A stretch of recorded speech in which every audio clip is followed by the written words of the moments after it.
What would you do if a stranger showed up at your door soaked from the rain with no explanation, only a quiet plea? Please, don't Google me. This is the story of a single father, a simple act of kindness, and how one ordinary night became the beginning of something unforgettable. If you love heartfelt stories that remind us of the quiet power of compassion, make sure to subscribe to the channel so you never miss a moment that just might change your perspective. Now, let's begin. Single dad heard her say, "Don't Google me." The next morning, her passed. Arrived by helicopter, Portland, Oregon, 10:37 p.m. The rain hadn't let up for hours. It beat down like a warning on the rusted hood of Caleb Rhodes's delivery van, the wipers struggling to push aside the downpour as he guided the vehicle through the nearly empty streets. In the back seat, 5-year-old Sophie had finally drifted off, cradling a purple stuffed rabbit against her cheek, her hair damp from where he'd hurried her through the cold. Caleb glanced at the dashboard clock, then down at the bandage on Sophie's forehead. Just a scratch, thank God, but it had bled more than it should have, and she'd cried more from fear than pain. He'd swung by the 24-hour pharmacy for ointment and gauze, and now they were almost home. Almost. He turned left onto Burnside and was about to pass the old Halstead Inn when a scene at the edge of the portico made him tap the brakes. A woman, late 20s or early 30s, was being shoved out the front doors by a wiry man in a stiff blazer. Her hair clung to her face in rain-soaked waves, her clothes disheveled and clearly out of place, a silk blouse stained with dirt slacks rolled at the ankles, no coat, no purse. Just her and a small plastic bag that barely held a phone charger and a bottle of water. "I told you, lady. No ID, no room. We're not a shelter," the manager barked, waving her away as she stood there shivering. She didn't argue, didn't beg. She just stood still, eyes distant like someone who had run out of words or strength. Caleb's hand tightened on the wheel. He didn't need this. Not tonight. He had a daughter to take care of, rent to catch up on, and barely enough in the bank to make it to next week. He didn't even know who this woman was. Maybe she was high. Maybe this was a scam. But then Sophie stirred in the back seat and whispered half asleep, "Daddy." "Is it raining inside?" Caleb looked at the girl again. She wasn't panicking, wasn't screaming, just standing, drenched, alone. Something hit him in the chest. He pulled over. He stepped out hoodie-soaked in seconds and approached her slowly like approaching a wounded animal. "Ma'am," he said, "are you okay?" She turned her head, meeting his eyes for the first time. And for a moment, just a flicker, he saw something underneath the exhaustion. Fear, yes, but also dignity. Like someone who had once stood taller but had been knocked down so many times she'd forgotten how. "I just needed a place to sit for a while," she said softly. "They wouldn't let me. I'm not here to cause trouble." "You have anywhere to go?" She hesitated. "Not tonight." The manager stepped back outside, phone in hand. "I'm calling the cops. You can't loiter here." "Hold on," Caleb said. "She's with me." The manager narrowed his eyes. "You know her?" Caleb didn't blink. "She's my cousin, visiting from out of state. Her phone died. Miscommunication." The lie tasted strange in his mouth, foreign but solid. A protective instinct kicked in like a reflex. The man looked at them both, unimpressed. Then, get her off the property. Caleb reached into the van, unbuckled Sophie, and gently wrapped her in the blanket from the back seat. Sophie rubbed her eyes, confused but calm. "Say hi to Auntie Claire," Caleb said, nudging her gently. Sophie blinked at the stranger. "Hi," she mumbled, then nestled into Caleb's shoulder. The woman, Claire for now, looked stunned. She mouthed a silent thank you as Caleb opened the passenger door.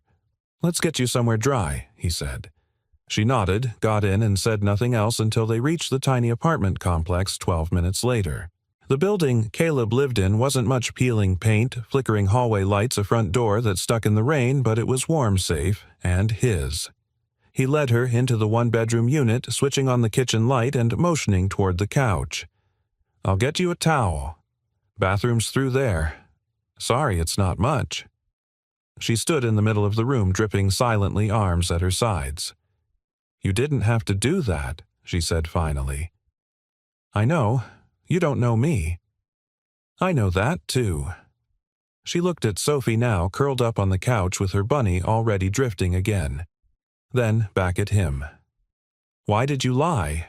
Caleb leaned against the counter. "You looked like someone who stopped expecting people to be kind. And that's when someone needs it the most." She exhaled, part relief, part exhaustion, and took the towel he offered. "I'm Lena," she said quietly. "Just Lena." He nodded. "I'm Caleb. That's Sophie." Lena went into the bathroom to change into the dry clothes he handed her, his ex-wife's old hoodie and sweatpants folded and forgotten at the back of a drawer. While she changed, he made a bowl of soup and poured the last of the milk into a glass. She returned, hair damp but brushed face freshly washed. In the clean clothes, she looked less like a stranger and more like someone who might belong. She sat at the table and stared down at the food like it was a gift from another world. "Thank you," she said again, her voice barely above a whisper. Caleb shrugged. "It's nothing fancy. It's not the soup," she said. "It's the seat." Before he could ask what she meant, she added softly, "Please, don't Google me. Just for tonight. Let me be no one." Caleb didn't reply. He simply nodded, sat down across from her and passed the spoon. They ate in silence. Not uncomfortable silence, but the kind that says, "We'll talk later. For now, let's just survive this night." Outside, the rain fell harder. But inside, for the first time in days, Lena wasn't running. And Caleb, who had long since stopped expecting surprises, was about to discover the one choice he made out of kindness would lead to a truth that could change everything. The next morning arrived not with sunlight but with the dull gray of overcast skies pressing against the windows. Portland had a way of softening everything, edges, colors, memories. Caleb stirred awake in the worn recliner near the couch, the blanket still draped over his shoulders, his neck stiff from an awkward night of half-sleep. He turned his head. Lena was still there. She lay curled up under the same blanket Sophie had used last winter, one hand tucked beneath her cheek, the other resting on her stomach. Her face was softer in sleep. The tightness in her jaw had relaxed. For the first time, Caleb could see traces of something else youth, maybe. Peace. Or maybe just exhaustion that had finally settled into stillness. Sophie's room was quiet. She'd stayed asleep through the night undisturbed by the presence of a stranger on their couch. Caleb couldn't decide if that meant his daughter was too trusting, or if it was because Lena's presence didn't feel threatening. In truth, it didn't. Not in the slightest. He got up quietly, made coffee, and scrambled eggs with the last of the carton. While the pan sizzled, he caught himself glancing at Lena more than once. What was it about her that made his gut twist? Not attraction, though she was undeniably beautiful, but something else. A question that hovered unsaid. Something behind her eyes last night when she said not to Google her. The way she phrased it, "Let me be no one." That wasn't just humility. It was grief. Or guilt. The couch creaked softly as Lena stirred. Caleb didn't look. He wanted her to have the space to rise slowly on her own terms. When she stood and padded into the kitchen barefoot and still wearing the hoodie, she looked around sheepishly. "I slept like a rock," she said. "I hope your daughter wasn't too weirded out." Caleb poured her coffee. "She thinks you're my cousin. You'll probably be invited to her next tea party." Lena laughed a light melodic sound that surprised both of them. She took the mug, carefully wrapping her fingers around it like it might disappear. "I'll be out of your hair soon," she said. "Promise. I just needed one night." Caleb didn't respond immediately. He flipped the eggs onto 2 plates and motioned for her to sit. "You want ketchup?" She blinked. "For eggs?" He smirked. "We're an unapologetically ketchup-on-eggs household." Lena tilted her head. Rebellious. They ate quietly, the casualness of breakfast, slowly stitching something between them, thread by thread. Not familiarity, but maybe the start of it. "You from Portland?" Caleb asked. No. Her tone shut that door quickly, but she softened. Somewhere warmer. Somewhere where people usually don't make room for strangers. Not a fan of rain. Then I used to love it. I think I still do, just not when it follows you everywhere you go. That line stayed with him. She wasn't just passing through. She was running. Lena, he said slowly, you don't have to tell me anything you don't want to. But you should know.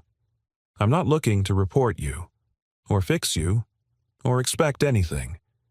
She set down her fork and looked at him with the kind of clarity that left no room for misunderstanding. I believe you. They sat for a moment in that strange calm. Then Sophie padded out of her room, half asleep, Bunny dragging behind her.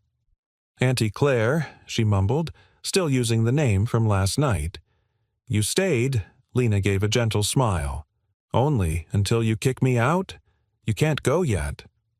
We have waffles on Sundays, Sophie declared. It's Thursday, kiddo, Caleb reminded gently. Then we wait, Sophie said simply before curling onto Lena's lap like it had always been hers to take. Caleb stared.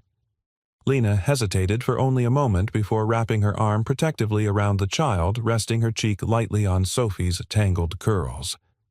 It was the most natural thing in the world. And somehow, the most unnatural, this stranger, this woman with no past and no name, that checked out sitting in the heart of his little world as if she'd always belonged there. After Sophie had wandered back to her room to find her crayons, Caleb started clearing the dishes. Lena rose to help, but Caleb stopped her with a hand on her wrist. You don't have to rush off, he said. You can stay one more night, just if you want. She looked down at where his hand rested. Not offended, just thoughtful. You don't know what you're offering, she said more to herself than to him. I'm offering you a place to breathe, he replied quietly. That's all. That afternoon, Caleb went out to finish his deliveries, reluctantly leaving Sophie and Lena behind. But when he returned that evening, the apartment had changed. Not drastically, just in little ways. The kitchen had been cleaned. Sophie's toy bin reorganized. The window above the sink had been fixed to actually close, fully something Caleb had meant to do for months. On the table sat a folded note. I'm not good at being still, but I want to try. Thank you for the pause. L. She hadn't gone. She was just out walking with Sophie, who insisted Lena see the duck pond a few blocks away. When they returned, cheeks pink from wind and laughter, Lena handed Caleb a bag of groceries. I figured ketchup on eggs guy could use actual food, she said. Caleb chuckled and held the bag like it was a bouquet of roses. I might propose. Hold that thought, she teased, but her eyes flickered vulnerable for a heartbeat. It was the first time he saw her hesitate before smiling, like her heart wanted to believe this was okay but hadn't caught up yet. Later, after Sophie fell asleep and the city quieted down, Caleb handed Lena a blanket and a pillow, but she didn't take them right away.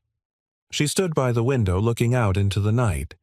The rain had returned light and persistent, tapping against the glass like a memory. When I said not to Google me, she said, voice barely above a whisper. It wasn't just a request. Caleb didn't speak. He waited. She turned to him. It's a warning. Then she climbed onto the couch, curled beneath the blanket, and closed her eyes. Caleb stayed standing for a long while, staring at her. And though she'd just warned him, he realized he still wasn't afraid. The days that followed fell into a rhythm Caleb hadn't expected, and he wasn't sure if it comforted or unnerved him. Lena stayed. Not indefinitely, not with declarations or promises, she simply didn't leave.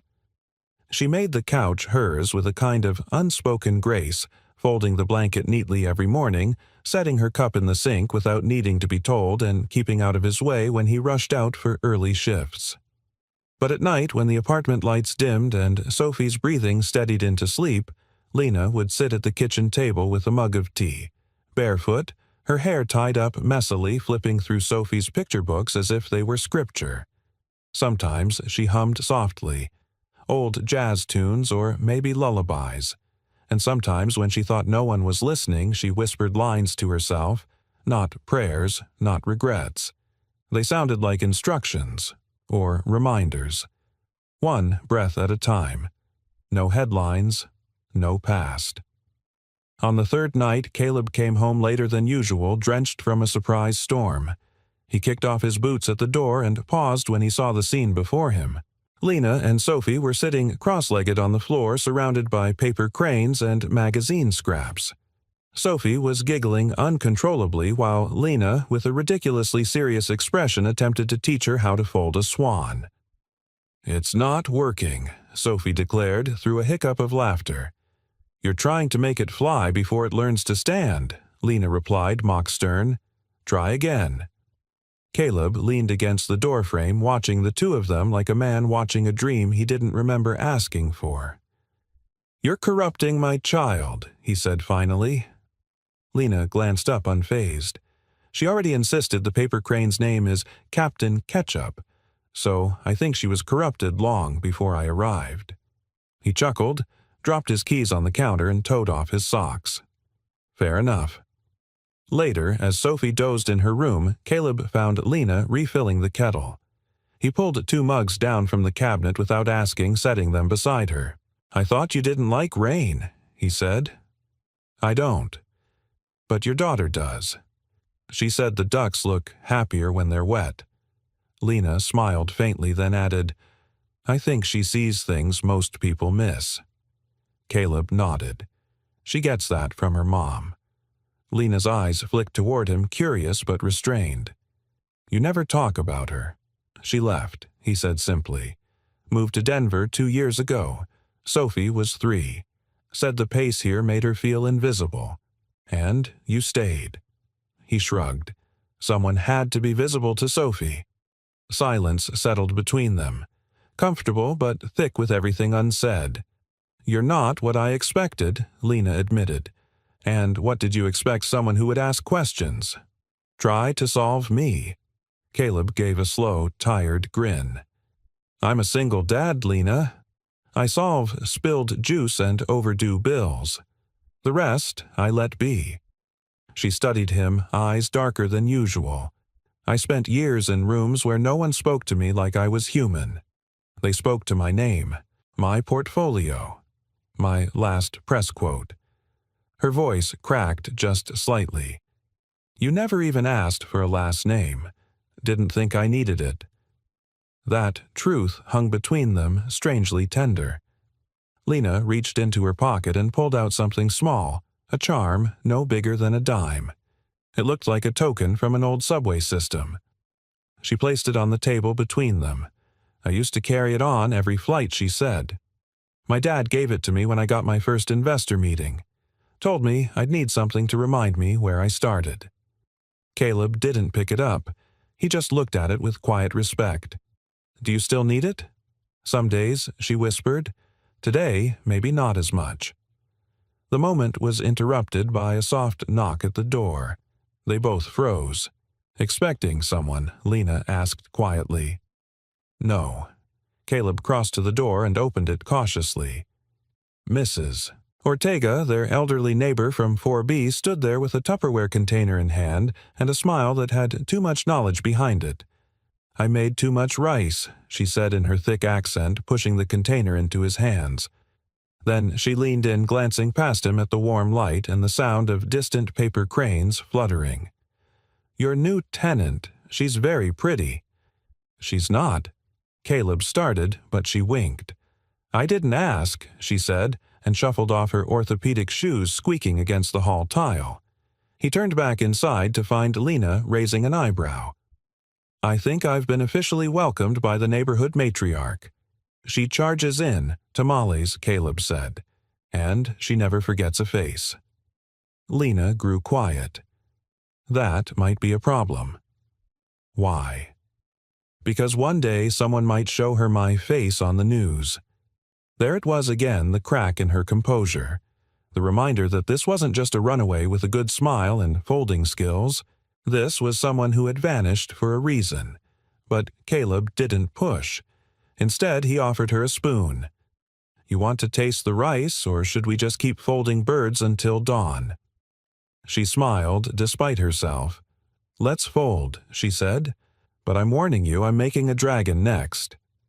That night, as she sat beside him on the living room rug with Sophie snoring faintly behind her door, Caleb watched Lena with something that wasn't quite worry and wasn't quite longing.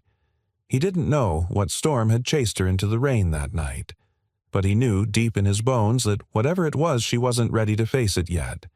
So he folded cranes and dragons and hope into the spaces where words didn't fit, because sometimes the bravest thing a person could do wasn't to fix a broken stranger. It was to sit quietly beside them until they remembered they were never broken to begin with. It was early Saturday morning when the first fracture appeared, not in Lena's mask, but in the illusion that their quiet life was enough to keep reality out. Caleb was in the hallway, crouched over a laundry basket, when he heard a crash from the living room. He rushed in expecting to find Sophie up to one of her usual experiments in gravity and toy stacking, but instead he found Lena frozen in place, her face pale and her hands trembling over a paper bag spilled across the floor. Among the spilled contents, eggs, apples, a loaf of bread, lay something small and metallic, a brushed silver card the size of a hotel key. It gleamed under the light. Caleb bent instinctively to pick it up, but Lena lunged faster, snatching it from the floor as if it were a grenade with the pin pulled. She held it close to her chest, her breathing ragged. He backed off. "Hey, you okay?" She didn't answer, just nodded, too quickly shoved the card deep into her coat pocket and started gathering the groceries with robotic efficiency. Caleb crouched beside her. "Lena, what was that?" She glanced at him, guilty-cornered and exhausted all at once. "I dropped it, that's all. That wasn't just a card." "No," she said flatly and then quieter. "It wasn't." He waited. Finally, Lena sat back against the wall, apples rolling gently to a stop near the couch. Her hands trembled in her lap. When she spoke, her voice was strained and hollow. It was an ID from a corporate account. My corporate account. Caleb felt the shift in the room, the tectonic kind. The kind that said nothing would be the same after this moment. He sat across from her, elbows on his knees, calm and steady. "You told me not to Google you," he said. "I did." "I didn't." Lena looked up at him, then startled. "I never Googled you. Not once. I figured if someone says that kind of thing, they've either lost something or run from something. Either way, they deserve peace." Her eyes welled up, but she blinked fast, refusing to cry. "I didn't expect to stay this long," she whispered. "Didn't think you'd let me." "I didn't let you," Caleb said softly. "You just fit. That broke something." She exhaled sharply, a sound between a sob and a laugh, and covered her mouth. Her voice came out low-laced with the kind of pain that comes from trying too hard for too long. "My name is Elena Victoria Marquette," she said. "I was the youngest venture partner at Solace Capital. I ran 3 major funding rounds for emerging tech in under 2 years. I was on the cover of Forbes before I was 30. I gave TED Talks. I wore gowns that cost more than this apartment's annual rent, and none of it felt like mine." Caleb didn't move. He didn't need to. She was already unraveling, and she didn't need pressure, just space to keep going. "I started waking up at 3 a.m., gasping for air. I was surrounded by people, but I'd never felt lonelier. Every decision was watched. Every smile cost something. I had a fiancé I didn't love and a life curated by publicists." She paused, jaw clenched. "So I walked away. No note, no press statement. Just silence. I bought a prepaid phone, withdrew cash in small amounts, and started moving. Hotels, buses, anything anonymous. And then you ended up outside the Halstead," Caleb said quietly. She nodded. "I ran out of cash. They wouldn't let me stay. I was ready to sleep on the sidewalk when you showed up." Silence followed. Not awkward, but weighty. Lena looked up at him, her voice trembling. "You think I'm insane?" "No," Caleb said without hesitation. "I think you were drowning. And now I think you're still figuring out how to breathe again." Lena wiped her face, managing a shaky laugh. "That's a poetic way of calling me a hot mess." Everyone's a hot mess in their own way, he said, but most don't have the guts to leave a cage they built themselves. He stood and offered her a hand. She took it. That night, Caleb found himself sitting at the table alone after Sophie had gone to sleep. Lena had gone for a walk, something she rarely did after dark, but she said she needed air. On the table sat the silver card. She'd left it there without comment next to the origami swan Sophie had made her. He didn't touch it. When she returned, her cheeks were red from wind, her coat zipped to her chin. She paused when she saw him still awake. "I thought you might have used it," she said. "Not my story to read." "I almost hope you would," she murmured. "Then I wouldn't have to keep pretending I'm still no one." Caleb stood and walked over to her. He didn't touch her, just looked at her the way someone might look at a house after a storm, relieved it was still standing, aware that rebuilding takes time. "You're not no one," he said. "But you don't have to be Elena Marquette here. Just be Lena. Just be—" "Okay." She didn't cry this time, but she nodded, slow and deep, like something heavy had shifted inside her. As she curled up on the couch later that night, she whispered something he almost missed. "Thank you for not saving me like I was broken." And Caleb, lying awake on the other side of the room, whispered back just as softly, "You never were." Sunday morning arrived quiet and cold, the kind of gray Portland sky that never made promises. Caleb woke up to the scent of coffee, but no sound. No soft humming, no clink of mug against counter, no whispered conversation between Lena and Sophie at the kitchen table like the past few mornings. Just silence. He pushed off the blanket and stood, glancing instinctively toward the couch. It was empty. The pillow was fluffed, the blanket folded. The space where Lena had curled herself into the rhythm of their lives gone. His heart sank before his brain caught up. He checked the bathroom. Empty. He peeked into Sophie's room. She was still asleep, her bunny tucked under one arm, her other hand curled in the loose fist of a dreamer. He moved through the apartment like someone searching for a missing photograph, something he knew had been there but now doubted ever existed. Then he saw it.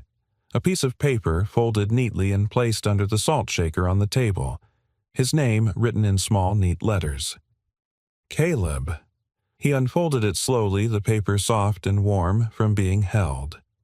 "I wish I were the kind of person who knew how to say goodbye without leaving in silence. But I'm not. I've never been good at exits. You gave me space to breathe, Caleb. More than anyone ever has.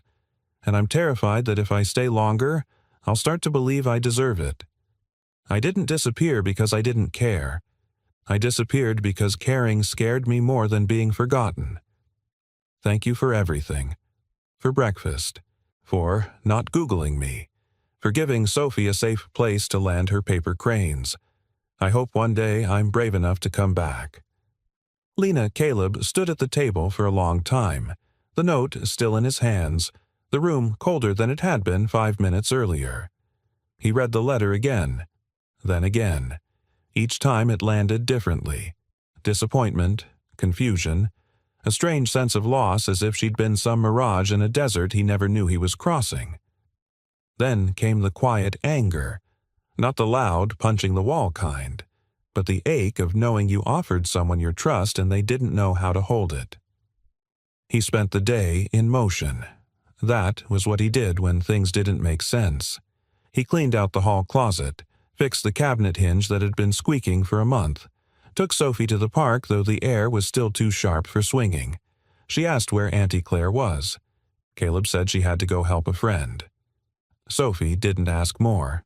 She just stared out the window on the drive home, her face pressed to the glass. That night, after Sophie had gone to sleep and the apartment was quiet again, Caleb sat alone at the table, Lena's note in front of him. He could feel her absence like a missing heartbeat. He had let her in, truly in, and she'd vanished. He didn't blame her, but he also didn't understand why someone who wanted to disappear would leave a piece of themselves behind. He picked up a pen. "You left without a goodbye, so I'll leave this without expectation. I don't know where you're going. I don't know what you're running from or what you're trying to outrun inside yourself. But I hope you know this. You didn't have to earn the space you took up here. You didn't have to pay rent in paper cranes or scrambled eggs. You didn't have to prove anything. You were enough exactly as you were, and you always will be. Caleb. He folded the letter and slid it into the small drawer in the coffee table. He wasn't mailing it. He wasn't chasing anyone, but it was there just in case. The next morning, the apartment felt off. He burned the toast, spilled the orange juice, forgot to pack Sophie's mittens. He told himself it was just another Monday, but his body knew better. While Sophie was at preschool, he passed the Halstead Inn on his delivery route. He didn't mean to slow down, but he did. Out of habit, out of hope. The same manager stood behind the desk, scowling at his clipboard. "Hey," Caleb said, stepping inside with a package. The man looked up unimpressed. "Drop it at the front." "What? I'm just curious," Caleb said. "You remember the woman you kicked out a week ago, tall dark hair soaking wet?" The manager's face pinched. "I remember a lot of things. You her boyfriend or something?" "No," Caleb said honestly, "just someone who didn't like seeing people thrown away." The man scoffed. "Lady didn't have ID. Said she forgot her name. People like that. They're ticking bombs. No one normal just disappears like that." Caleb's jaw tightened. Sometimes people leave because they've been surrounded by noise too long and need a place where silence doesn't feel like a threat. The manager rolled his eyes. Caleb left the package, walked out, and didn't look back. That night, after putting Sophie to bed, Caleb sat in the living room with the lights low and the silence loud. He didn't expect her to return. He didn't dare hope for it. But he couldn't stop thinking of the way Lena had looked when she first stepped into his apartment, drenched, exhausted, but still quietly composed. And the way she had started to laugh, fold paper cranes, make lists on sticky notes, find rhythm in their life. She'd let herself soften. Just for a moment. That wasn't nothing. Sometimes people didn't leave because they didn't care. Sometimes they left because they did. The next morning, a blue origami crane sat on his doorstep. No note, no name. Just folded paper creased by hands he knew too well. He picked it up gently and smiled. It was a Wednesday afternoon when the sky finally cleared after a week of endless drizzle, and Caleb felt, however briefly, that things might return to some kind of balance. Not normal. Normal had left when Lena did, but stable at least. Sophie was napping on the couch, one arm dangling over the side, her bunny still tucked under her chin. Caleb had just returned from a double shift, his boots damp back sore and stomach empty. He barely noticed the black SUV idling at the curb until the knock came. It was sharp. 3 short raps. Not neighborly, not polite. He opened the door cautiously. A man stood on the porch in a pressed charcoal suit, his tie anchored with a gold pin. His hair was slicked back and he wore an earpiece, a detail that made Caleb's gut tighten before the man even spoke. "Mr. Rhodes." Caleb nodded slowly. "Yeah. Can I help you?" The man's face didn't move. "My name is Grant Whitaker. I'm the director of private security for Marquette Holdings." The name struck like a dropped wrench in the pit of his stomach. Whitaker continued. "I'm here on behalf of Miss Elena Marquette." Caleb swallowed. "She's not here. We're aware." "But she was, wasn't she?" Caleb didn't respond. Whitaker shifted, polite but firm. "She's not in any legal trouble. In fact, quite the opposite. Her absence caused considerable disruption. Her board convened an emergency session last week. The media's been circling. Her father's in Zurich trying to negotiate a tech merger while fielding questions about a runaway daughter." Caleb crossed his arms. "So, what do you want from me?" The man didn't blink. "Ms. Marquette asked us to find you, not to interrogate. She simply said, 'Let him know I'm safe and that I never forgot the note he didn't send.'" That stopped Caleb cold. "How did you even find me?" The vehicle she borrowed had GPS backup even when powered off. She disabled the obvious tracker, but We always install redundancies. Of course. Caleb didn't know whether to be impressed or horrified. Whitaker reached into his jacket and produced a small white envelope. She asked that I give you this. Personally. Caleb took the envelope with hesitation. It was plain his name scrawled across the front in handwriting that already felt like memory. He didn't open it. Whitaker nodded once. No cameras, no press, just her message. He turned to leave, then paused. She said something else. She said, "You're the only person in the last decade who looked her in the eyes and didn't see a headline." With that, he returned to the SUV, which slid away from the curb like it had never been there. Caleb stood at the door for a long moment, fingers still clutching the envelope. He didn't open it until that night, after dinner, after Sophie's bath, after the dishes were washed and the lights dimmed. He sat at the kitchen table, the same table where Lena had once folded paper cranes and watched the rain, and slowly unsealed the envelope. Inside was a single sheet of paper. Caleb. I didn't mean to vanish again. I thought I had to run until I became invisible, but being in your home reminded me what it feels like to be seen and not just watched. The letter you never sent, I found it. You don't owe me anything. But I needed you to know I'm okay.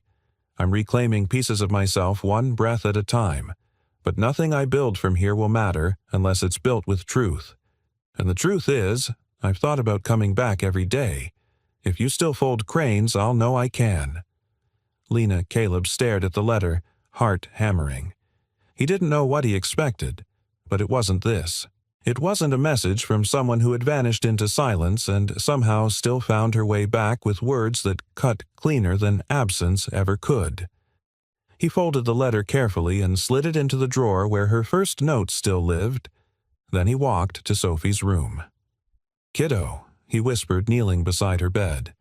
"You up?" She rolled over, bleary-eyed. "Daddy, I need your help with something."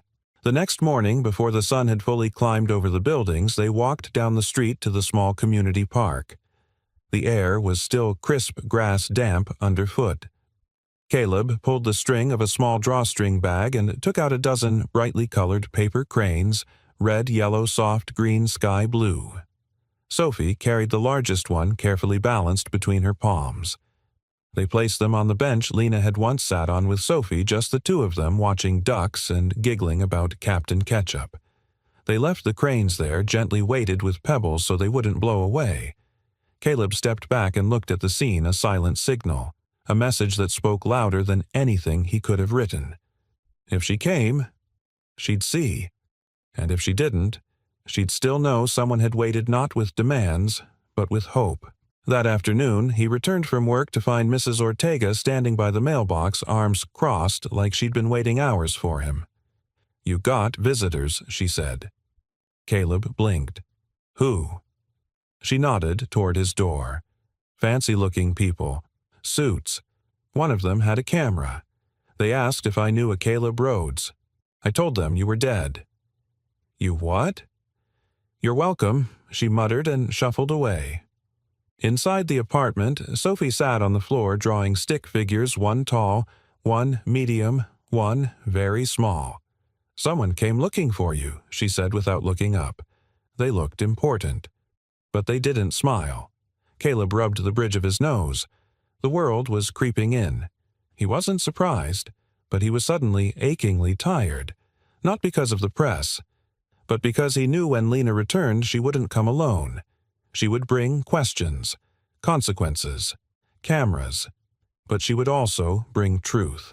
And Caleb, who had offered her silence, would now have to decide how loudly he was willing to speak for her, for Sophie, for what they had started to build without meaning to, because the world had knocked. But for the first time in years, he might just be ready to open the door. Lena sat by the window of the penthouse suite overlooking the East River, far from Portland, yet tethered to it by something stronger than geography. A single paper crane sat on the windowsill in front of her, blue, crisp, slightly uneven, but unmistakably Sophie's. It had arrived in a padded envelope forwarded by one of her former assistants, the return address unmarked, but the folding unmistakable. She hadn't cried when she received it.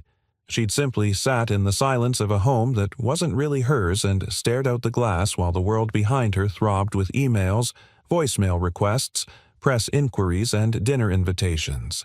She used to crave all that noise.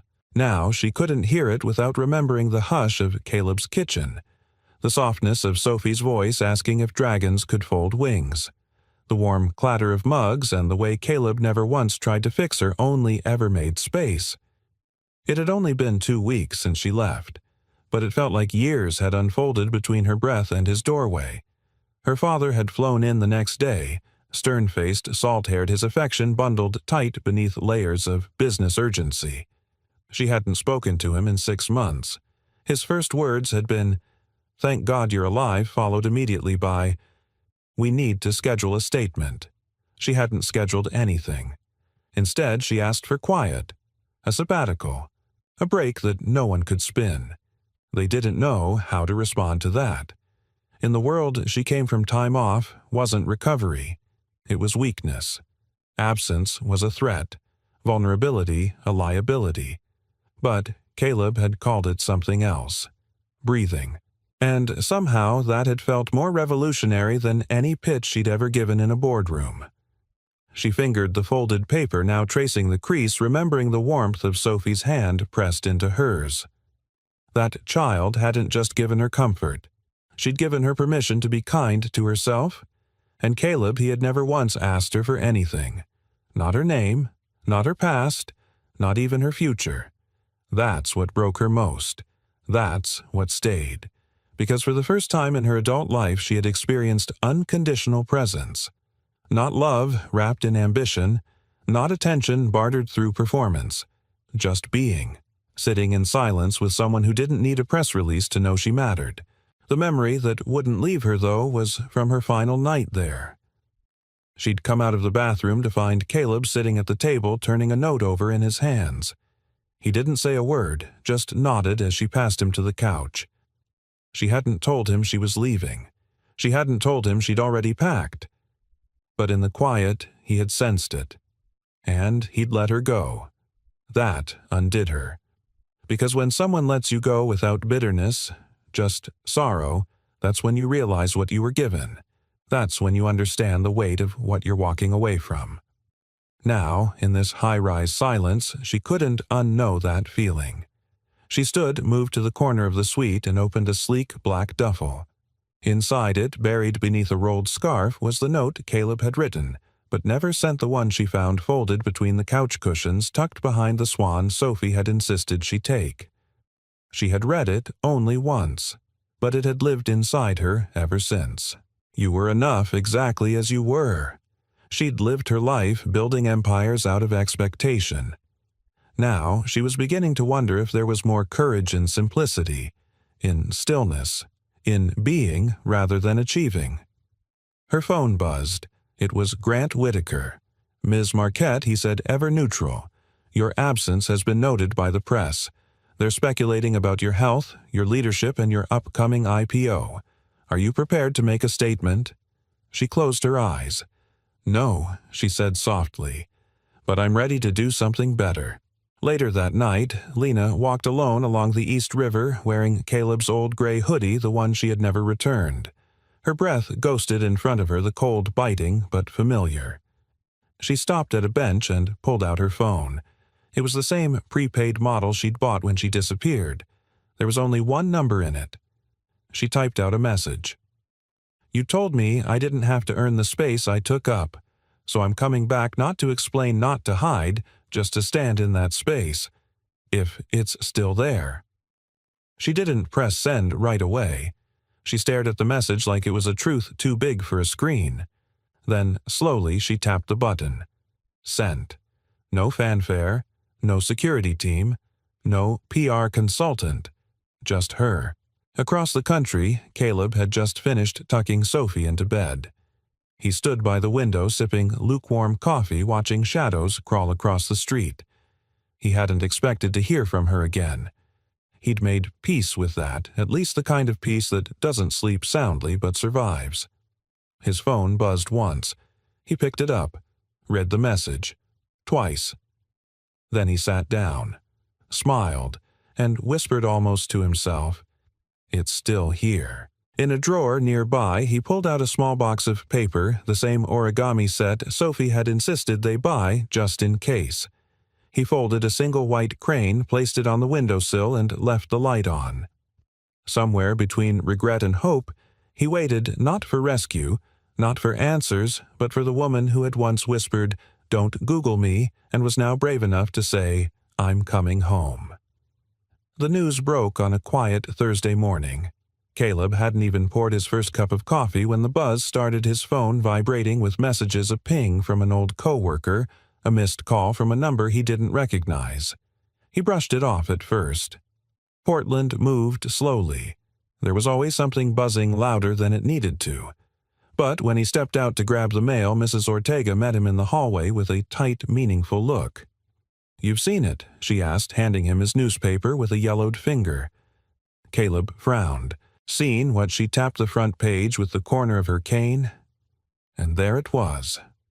Runaway billionaire reemerges with message of humanity and the man who helped her disappear. His eyes scanned the photo. There she was, Lena sitting across from a suited journalist in a bare sunlit room. No makeup, no styling, just Lena speaking plainly. Raw. Real. Below her image, "I didn't disappear. I just remembered who I was before everyone told me who to be." And the worst or best part, she had said his name. "I stayed with a man named Caleb Rhodes. He didn't ask who I was. He didn't Google me. He just gave me tea and a blanket and space to breathe. For the first time in my life, I wasn't a company. I was just a person, and someone saw me." Caleb stood still in the hallway, the words sinking in like cold rain on bare skin. By the time he turned on the television, the segment was already playing on local morning shows. A rerun clip from the original interview with national syndication. Lena, in profile, her voice steady but soft. The anchors praised her bravery. Online, the internet was on fire. Queen of Reset, CAO of Stillness. The woman who said no to the empire. And Caleb, who had been content with anonymity, was now the quiet beating heart at the center of it all. By midday, a camera crew showed up on the curb outside his apartment. "Mr. Rhodes, can you tell us what Lena was like off camera? Did you two have a relationship? Was she safe while she stayed with you?" He closed the blinds. Sophie stood behind him, holding her bunny tight. "Are they mad?" she whispered. "No, sweetheart," Caleb said gently, crouching to her level. "They're just loud." She wrinkled her nose. "I liked it better when it was quiet." "So did I." That evening, he stepped outside for air hoodie, pulled up, hands in his pockets. The sky had turned to soft amber clouds rolling like thoughts he couldn't sort. Across the street, a man in a wool coat approached. Not a reporter. A familiar face. Grant Whitaker. "Off the record," Grant said before Caleb could speak. "I'm not here with a camera. Lena asked me to check in on you." "I'm fine," Caleb replied shortly. "She was worried this would blow back on you. She didn't name you for attention. She named you because it mattered." Caleb exhaled. "I didn't want attention." "I know, but sometimes the story chooses you." He looked away, jaw tight. "I helped her because she was cold, tired, and scared, not because I thought it would end up on the news." Grant nodded understanding. Before he left, he handed Caleb a small white card. No title, just an address. "She's speaking at a non-profit event next week," Grant said. "First public appearance since the interview. Quiet setting, low profile. Just voices that matter." Caleb looked down at the card. The address was a small community center in Portland. Nothing glamorous, nothing televised. Just Lena standing in a room choosing her words instead of letting them be chosen for her. The week that followed was strange. Caleb got offers from podcasts, magazines, even a coffee brand looking to sponsor the quiet kindness movement. He turned them all down. Sophie, too young to understand the world's noise, asked if Lena would ever come back. Caleb gave her the same answer each time. I think she's trying." When the night of the event arrived, he didn't plan to go. He got off work late. Traffic was bad. The world felt too loud. But then he saw Sophie sitting at the table folding a paper crane with more focus than a 5-year-old usually summoned. She looked up at him. It's for her, in case she's scared. Caleb didn't need more than that. He got in the truck, heart pounding, and drove. The community center was humble, a faded red brick building with string lights draped across the entrance. Inside, no more than 30 people sat in folding chairs, each holding a candle. No press badges, no stages, just a microphone on a stand. And Lena. She stood near the front wearing jeans and a slate gray sweater, her hair loose around her shoulders. No makeup, no assistants. When she spotted him, something in her face shifted a flicker of disbelief, then something deeper relief. Their eyes held for 3 seconds too long. She took the mic. I used to think I had to be big to matter, that the louder I was, the more I'd be heard. But the loudest thing anyone ever did for me was stay quiet when I asked them not to ask. The audience was still, moved. I didn't come here to make a statement, she said. I came here to say thank you, to someone who made me feel safe when I had nothing left to give. She turned toward Caleb. You didn't rescue me. You received me. There's a difference. Caleb felt his chest ache. She held up a paper crane. And you reminded me that sometimes the most powerful act of love is just letting someone land. When the applause came, it wasn't thunderous. It was soft, reverent, and somehow louder than anything Caleb had ever heard. She stepped down and walked toward him slowly, uncertain. I didn't know if you'd come, she whispered. I didn't either, he said. They stood for a moment, the world holding its breath. I'm not the same woman you met, she said, but I think I'm better, calmer, and... I missed your terrible coffee, he smiled. I still make it, worse than ever. She laughed softly. Then maybe I should stay long enough to teach you something. And in that moment, no microphones, no spotlight, just the hum of breath and second chances, Caleb reached for her hand.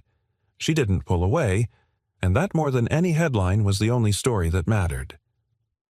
The next morning, Caleb found himself standing in front of the community fridge at the co-op grocery store, debating between oat milk and regular. Sophie had declared a new allergy based on something she saw in a cartoon. He wasn't convinced, but he had learned that picking battles with a 5-year-old philosopher was a losing game. He didn't hear the whispering at first, not until a woman passing behind him leaned closer to her friend and murmured, "That's him. The single dad. The one from the story." He turned, slightly caught their sideways glances, the quickly averted eyes when he met their gaze. It wasn't hostile. It wasn't cruel. But it was attention. And Caleb had never craved to be seen like that. He paid for the groceries and left without incident, but the air outside felt heavier than when he entered. The truth was, he'd given up the illusion that things would go back to the way they were. Lena's truth, spoken in her own words, had cast ripples he hadn't fully anticipated. He stepped into the apartment just as Sophie called out from the living room, "Daddy, she's here." At first his chest seized, but then he heard the light knock at the door gentler than last time. No cameras. No commotion. He opened it to find Lena standing in jeans and a pale blue sweater, hair loose, her shoulders a little more relaxed than the last time they stood face to face. In her hands was a glass jar filled with soup, something brown and hearty. "I traded secrets for recipes," she said with a soft smile. "Seems fair." Caleb stepped aside without a word. Sophie barreled into Lena's knees a second later, arms wrapping around her like she hadn't missed a single beat. "You're back," Sophie said simply. "I am." Sophie pulled her toward the couch, already talking about origami dragons and drawings she'd made. Lena followed, kneeling beside her like no time had passed. Caleb watched from the kitchen, heart full and hesitant all at once. Later, when Sophie was down for a nap and the soup had been eaten in companionable silence, Caleb joined Lena on the small balcony where the early spring air carried a chill just sharp enough to feel. She looked out over the street. You ever notice how many people walk with their heads down? All the time. I used to do that too, out of guilt, out of pressure. Now I think I was just afraid of who'd look back. He leaned against the railing beside her. You looked people in the eye at that community center. I looked at you, she corrected gently. A pause stretched between them. Then I read the comments she admitted. The good ones, the bad ones. People analyzing my tone, dissecting my word choices, trying to decide if I was sincere or strategic. He turned to her. And what did you decide? She glanced at him. That the world doesn't know how to handle sincerity without suspicion. Caleb didn't argue. He knew she was right. I wanted to say more, Lena added after a moment. About you. About what it meant to be allowed to exist without expectation. But I was afraid if I said too much, the media would devour it and turn it into something cheap. You said enough, Caleb said quietly. You didn't owe the world a fairy tale. I didn't owe the world anything, she said, eyes clear. But I owed you truth. She pulled something from her coat pocket, a small velvet pouch. Caleb raised an eyebrow. What's this? Lena held it out. Something I forgot to leave behind. Inside the pouch was the silver corporate ID card, the one that had slipped from her bag the day she broke open. Caleb turned it in his hand. It still shimmered like it had weight in another life. You kept this? He asked. I thought I'd need it again, she replied, to prove I was someone. And now she looked at him not with grand gestures but with a quiet certainty that stopped him cold. Now I'd rather be someone without it than no one with it. He stared at the card for a long moment before slipping it back into the pouch. Want me to throw it away? No, she said. I want you to keep it. Not as a reminder of who I was, but of what I walked away from. They stood there together, wind teasing the edges of their sleeves, until Lena reached over and took his hand. Not dramatically, not like a scene from a movie, just a simple human gesture. One that said, I'm still here. He squeezed it gently. The next day, the world moved on. There was another story in the headlines, another scandal, another disappearance. Lena's name faded from the news cycle not because she was forgotten, but because she had chosen to stop feeding it. She didn't retreat. She didn't vanish. Instead, she began showing up in small ways, volunteering at the library's literacy program, helping Sophie's preschool paint murals on its cracked walls, sitting beside Caleb at city council meetings about affordable housing. She didn't wear power suits. She wore canvas sneakers and smiled at strangers. And one Saturday morning, while they were planting flowers outside the community center, a woman approached her. You're that CEO, right? The one who walked away. Lena stood, brushed dirt from her knees, and smiled. I'm just Lena, she said. But yeah, I guess that was me. The woman nodded. Takes guts. Lena didn't flinch. Takes kindness, she said. And someone willing to hold the door open when you've forgotten how to knock. Caleb looked up from the soil, his hands covered in earth, and offered her a quiet nod. Because what the world didn't know, couldn't know, was that behind every viral story, every whispered headline, there are moments that never make it to print. Moments where a single dad and a runaway billionaire sit cross-legged in the dirt, planting something that might one day grow roots so deep. No storm could touch them. And that, Caleb thought, was the only legacy that mattered. The living room was still filled with the golden hue of late afternoon sun slanting through the blinds. Sophie was asleep on the couch, her knees curled to her chest, a paper crane resting gently in the crook of her elbow. The apartment smelled faintly of tomato soup and toasted bread. Calm, familiar. Lena stood near the window staring out at the street below. Her coat hung over the back of the chair, her phone silenced on the counter. She had turned off every notification weeks ago. There had been a time in her life when a quiet phone would have triggered panic. Now it felt like oxygen. Caleb watched her from the kitchen drying a mug, his eyes tracing the line of her shoulders. She had changed, but not in dramatic ways. She still moved with purpose. Still had moments where silence stretched too long like a tether she was afraid to cut. But there was a softness in her now, like the muscles beneath her armor had finally remembered how to rest. "You're thinking again," he said, placing the mug on the shelf. She turned, smiling slightly. "Always. Want to tell me where you went just now?" Lena tucked a strand of hair behind her ear. "I had an offer this morning." Caleb straightened. From who? An organization in Seattle. A think tank for sustainable tech policy. Quiet work, behind the scenes, no cameras, good people. He nodded, slowly, waiting. "They offered me a position on the advisory board. It's part-time, flexible, but—" She hesitated. "It's in Seattle." The weight of those 3 words filled the room. "Do you want it?" he asked. "I thought I did," she said. 2 months ago I would have taken it without blinking. But now—" Her voice softened. "Now I think about things differently." Caleb walked to the table, pulled out a chair, and gestured for her to sit. She did. "I used to chase impact," Lena said, eyes unfocused. "Numbers reach headlines. Now I crave presence. This." She looked around the small, imperfect apartment. Breakfast with Sophie. The sound of your truck engine pulling in. Folding cranes on rainy afternoons. He didn't say anything. He didn't have to. But there's a part of me, she added, that still feels like I'm not allowed to stay. Like if I stop moving, I'll rust. Caleb leaned forward. "Lena, you're allowed to want a quieter life. That doesn't make you smaller. That makes you honest." She studied his face, his steady eyes, his calloused hands resting loosely on the table. "Don't you ever wish for more?" she asked. "Sure," he said. "I wish for more time with Sophie, more sleep, fewer bills.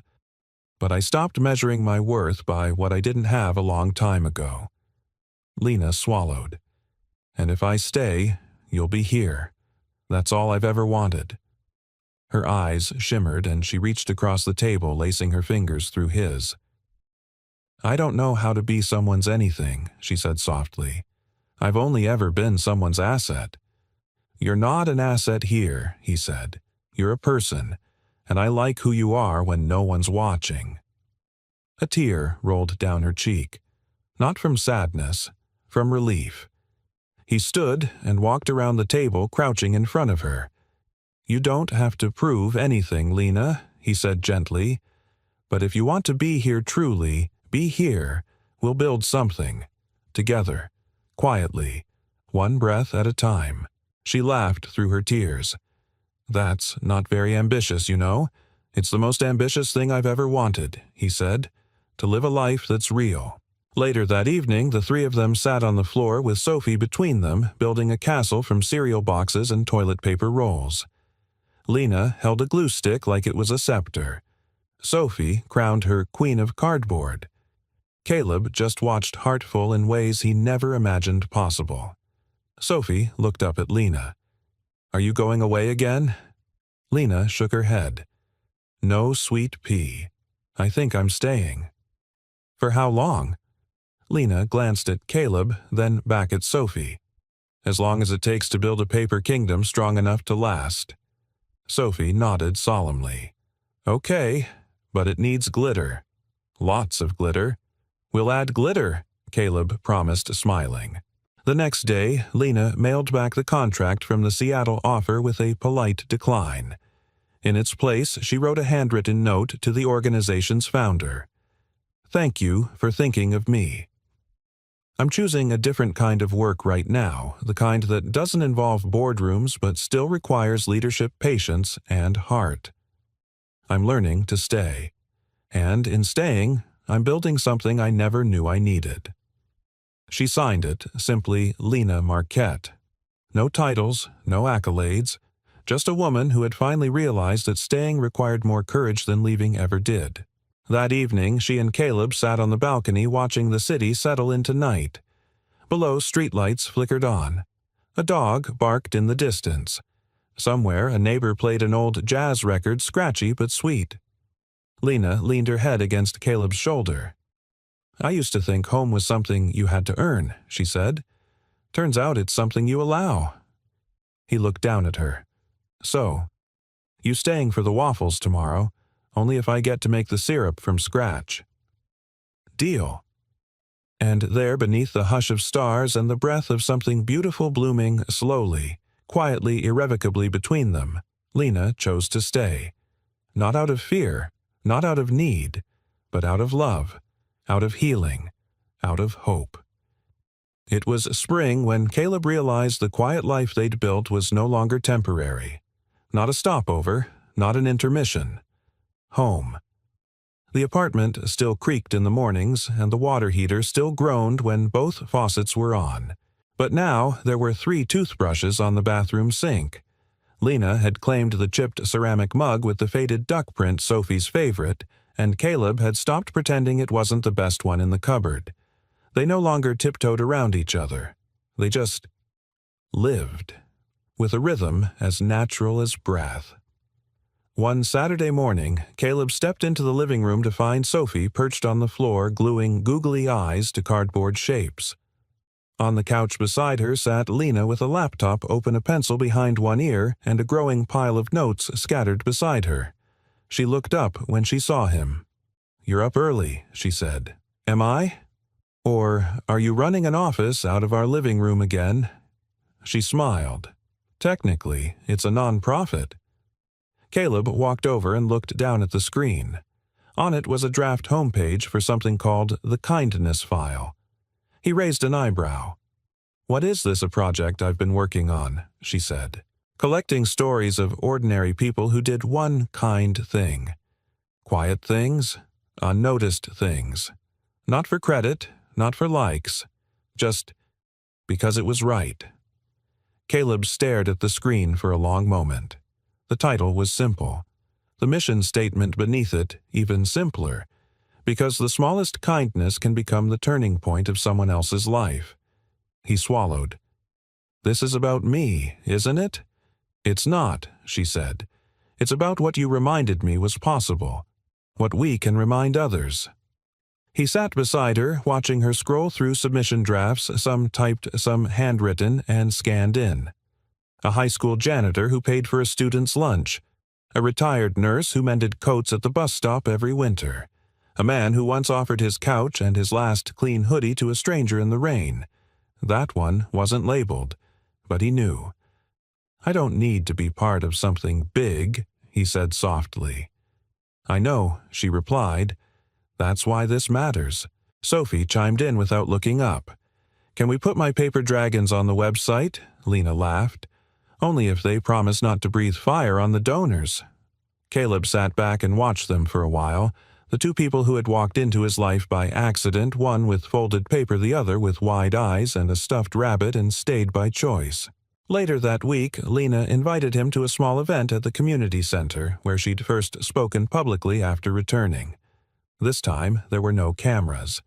Just folding chairs, home-baked cookies, and a handful of people who had come to share their stories, some hopeful, some still healing. Lena stood in front of the group holding nothing in her hands. No script, no slides. Sometimes the biggest miracle, she said, is not the person who saves you, but the person who sees you when you don't recognize yourself. She paused. "I spent years being told what I was worth based on what I could produce, build, or sell. But when I had nothing to offer, not even my name, someone looked at me and saw a human being. No transaction, no angle, just kindness." Her eyes found Caleb's in the back row. He didn't flinch.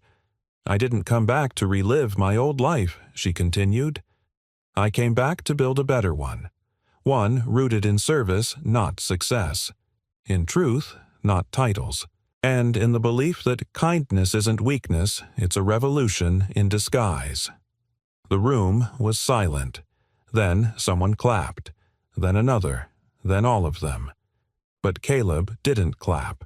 He just watched her, a quiet pride blooming in his chest like something sacred. That night, walking home with Sophie asleep in his arms and Lena beside him, Caleb spoke into the stillness of the street. You changed. Lena looked over thoughtful. I thought I had to become someone new to be whole again. And I didn't. I just had to stop hiding. He smiled. You're good at being seen now. I'm learning, she said. With you, I get to learn. They reached the front steps. Caleb shifted Sophie gently and paused before opening the door. You sure this is the life you want? It's not shiny. It's slow. It's real. She rested her hand on his arm. It's more than I ever let myself hope for. Weeks passed. Seasons shifted. And one morning, without fanfare, the Kindness File quietly launched online. No marketing blitz. No paid press. Just stories, real ones. From grocery clerks. From grandmothers. From strangers who once handed someone a coat or a meal or a quiet place to rest. And in one corner of the site, buried not on the homepage but deep in the archives, there was a story called The Man Who Didn't Ask.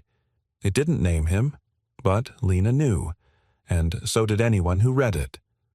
Because true kindness doesn't need credit. It leaves a mark in smaller ways, in quiet breakfasts, in folded cranes, in spaces that feel like peace. On a slow Sunday morning, as Sophie colored beside them and sunlight warmed the floor, Lena reached for Caleb's hand. You know, she said, I used to think love had to be earned. Caleb squeezed her fingers gently. And now I know sometimes it just shows up, offers you a couch, shares a meal, and waits for you to be ready. He looked at her for a long time. I'm glad you stayed, he said. I'm glad you opened the door. And outside on the windowsill a paper crane caught the breeze, its wings fluttering softly ready for flight, but at peace right where it was. We'd love to know where you're watching from. Share your thoughts in the comments below and tell us what part of this story touched you the most. If this story moved you, inspired you, or simply made you pause for a moment, don't forget to hit that subscribe button and turn on notifications. There are many more stories like this waiting to be told. Thank you so much for watching and for being part of a community that believes in the quiet power of kindness. See you in the next story.